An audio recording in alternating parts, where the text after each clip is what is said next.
അത് ഡൽഹിയിലെ സ്കൂളുകളിലെ ബോംബ് ഭീഷണി വ്യാജം എന്ന് പ്രാഥമിക നിഗമനം. ആശങ്ക വേണ്ട എന്ന് കേന്ദ്ര ആഭ്യന്തര മന്ത്രാലയം അറിയിച്ചു. റഷ്യയിൽ നിന്നാണ് ആ ഭീഷണി സന്ദേശം അയച്ചതെന്നാണ് ഇപ്പോൾ ലഭിക്കുന്ന വിവരങ്ങൾ. 50ഓളം സ്കൂളുകളിലായിരുന്നു ബോംബ് ഭീഷണി ഉണ്ട് എന്ന വ്യാജ സന്ദേശം എത്തിയത്. നിതിൻ അംബുജ് നൽകുന്നതിന് കൂടുതൽ വിവരങ്ങൾ.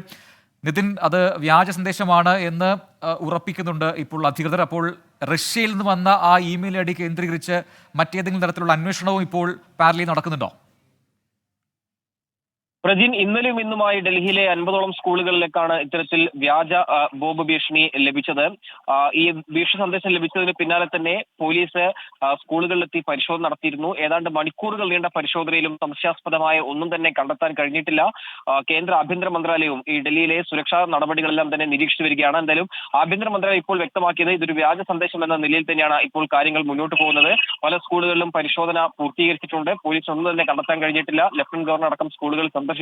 ഏതായാലും ആശങ്ക വേണ്ടെന്നും പോലീസിന് അന്വേഷണം തുടരുന്നു എന്നാണ് ഇപ്പോൾ ആഭ്യന്തര മന്ത്രാലയം വ്യക്തമാക്കിയ ഒരു കാര്യം. അതേസമയം തന്നെ ഒരു ഇമെയിലിൽ നിന്നാണ് ഇത്തരത്തിൽ പല സ്കൂളുകളിലേക്കും ഭീഷണി സന്ദേശം പോയതെന്നാണ് ഇപ്പോൾ പോലീസ് വ്യക്തമാക്കുന്നത്. ഈ ഇമെയിൽ സന്ദേശം ലഭിച്ചത് വിദേശത്തു നിന്നാണെന്ന് പോലീസ് പറയുന്നു. റഷ്യയിൽ നിന്നാകാം എന്നൊരു സംശയത്തിലാണ് പോലീസ് ഇപ്പോൾ ഉള്ളത്.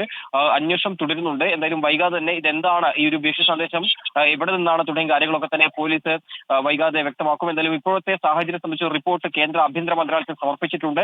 നിലവിലത്തെ സാഹചര്യത്തിൽ ആശങ്ക വേണ്ട എന്ന് തന്നെയാണ് പോലീസ് വ്യക്തമാക്കുന്നത്. മണിക്കൂറുകൾ നീണ്ട പരിശോധനയിലും ഒന്നും കണ്ടെത്താൻ കഴിഞ്ഞിട്ടില്ല. കഴിഞ്ഞ ഏതാനും ദിവസങ്ങൾക്ക് മുമ്പും സമാനമായി തന്നെ സ്കൂളുകളിൽ ഭീഷണി സന്ദേശം ലഭിച്ചിരുന്നു. പക്ഷെ അതെല്ലാം തന്നെ വ്യാജമാണെന്ന് പിന്നീട് അന്വേഷണത്തിൽ കണ്ടെത്തി. ഇന്നും ഇത്തരത്തിൽ 50ഓളം സ്കൂളുകളിൽ ഒരേ സമയം പല സ്ഥലങ്ങളിൽ പരിശോധന നടത്തിയിട്ടും സംശയാസ്പദമായൊന്നും കണ്ടെത്താൻ കഴിയുന്ന സാഹചര്യത്തിൽ ഇതൊരു വ്യാജ സന്ദേശം എന്ന നിലയിൽ തന്നെയാണ് പോലീസ് ഇപ്പോൾ വ്യക്തമാക്കുന്ന കാര്യം.